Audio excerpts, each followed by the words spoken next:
CONMEBOL, the football confederation in South America, basically the football governing body of South America, in the past few weeks, and I think maybe months, or early this year, sometime this year, proposed a 64-team World Cup to FIFA.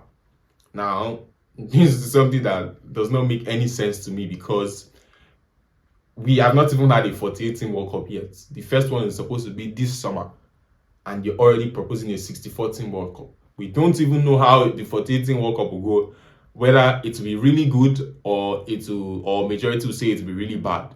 We've not experienced the 48-team World Cup yet, and you want to play a 64-team World Cup. Part of the reason why the World Cup is held in 3 countries is because it's a 48-team World Cup, and sometimes you just need it to be in different places, right? But as much as it sounds funny, it made the news. I don't know what's going on in CONMEBOL, but obviously this is not going to happen because a 48-team World Cup gives, for example, continents like UEFA already have so many slots. Some of them I think are not justifiable.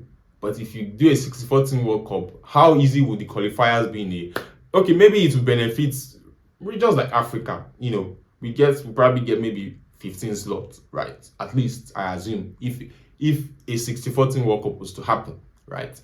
What happens in South America where maybe there's 10 countries that take part in qualifiers, and right now with the 48-team World Cup, like 7 already qualify. So how do you organize? Do you now say South America, North America will play as one region? Because it will just create a problem that should not even exist. So this thing is just going to make things worse.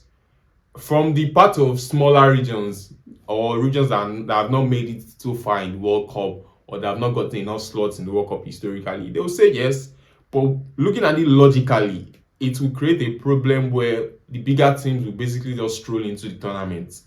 And I've always been a preacher of earning it in football. So European teams are not going to have to earn it again.